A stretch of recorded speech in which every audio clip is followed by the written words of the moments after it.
Now, we couldn't possibly do Portuguese without having a Portuguese tart, and it's time for a little bit of sweetness in this kitchen. Now, there is no butter in sight. I'm going to show you how to do a wonderful coconut oil infused Portuguese tart. It might look a little bit different, but it will sure taste really good. Of course, it starts with my phyllo. So phyllo is great. So unlike puff pastry with the butter in between the layers, phyllo has skipped that step.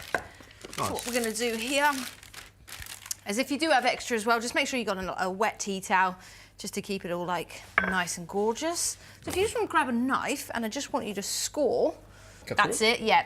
So phyllo, we're going to do 3 layers, okay, to make sure it's nice and crunchy, and we do need a little bit of something between the layers, and that little bit is coconut oil. So I'm just going to oil that nicely. Got my nice big brush from home. Normally I would use either olive oil or butter, but coconut you most definitely nice. can do that. Okay, so what I want you to do is just grab that knife. We're just going to make 3 sections. Okay, like that. That's it. And it's the start of our layering. Okay, so we haven't oiled our tray. We don't need to. We've oiled the other side. It's not a problem. So pop that straight on top of it. That's it. Now, I think everybody has a soft spot for the Portuguese tart. What do you think? I have a big soft spot. I think it's a beautiful tart. Okay, so we've just got 1 more layer there, so that's 3 altogether. Give it that nice crunch. Of course, you can do a few more if you want to, but that's looking perfect. Let me help you out there. Lovely. Go. Okay, so we're going to just continue to coconut oil these, lay them up, and they'll be perfect for 5 to 10 minutes in the oven.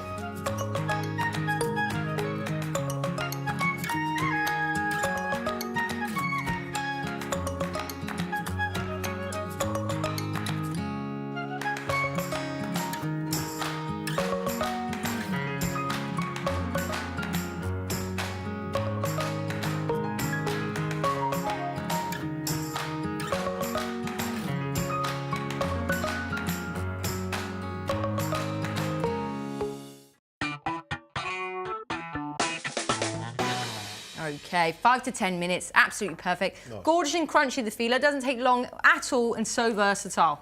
And so light too. Isn't it? And pretty, isn't it? So what we're going to make is this gorgeous little custard. Now, usually there is quite a lot of caster sugar in the Portuguese tart, and I'm just going to switch that for coconut sugar. So I did warn you that they might look a little bit different because they might not have that yellowness. It'll look wholemeal, won't it? They will look wholemeal. You will know you're having something healthy. So what I'd love you to do is just, if you can crack here, I just want to get the egg yolks of 2 of them. Okay. And I want to use 1 whole egg. 1 whole egg and 2 yolks. 2 yolks, please. There we go. So that is naturally where it gets that yellowness usually for the Portuguese tart. There we go. I'll start whisking.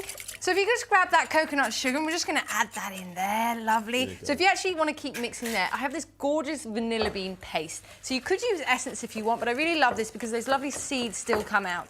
So what I'm just going to do is pour that in there. Nice, about a tablespoon of that. That's it. Lovely. And I have a bit of corn flour, which is what's going to give it that kind of custardy and bring it all together.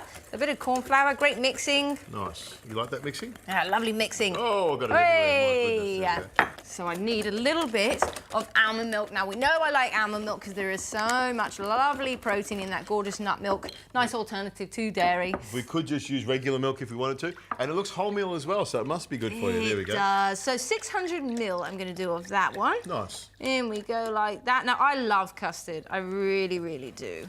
So I'm so glad that I've created a nice little alternative. Nice. So here we go. We're just going to pour that one in. And then I just stir that around. Gorgeous. It smells good, doesn't it? That vanilla bean is gorgeous. Really good. Lovely. Now I've got a pan on a low simmer there. What I am going to do is I'm just going to cook it through a little bit, thicken it a little bit. The corn flour will come together, and that's just going to give it that custard consistency. So we'll just plop it in here. In we go. And so you'll stir that over heat for 4 or 5 minutes or so? That's it. Doesn't take long. Just want to bring it all together, let it thicken, and then I'm going to let it cool down before we put it in our lovely phyllo cases.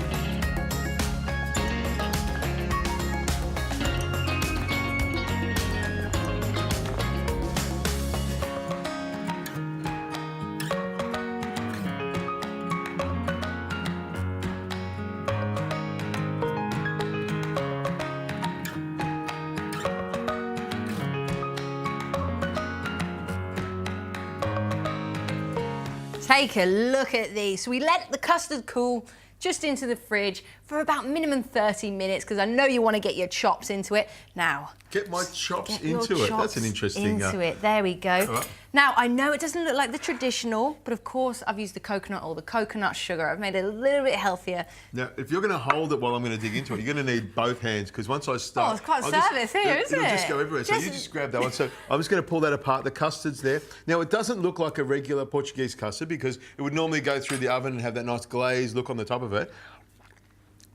It tastes good. You know, it's got a lovely flavour to it. It is quite different, I will say that, but it's a lovely custard, which is what you want.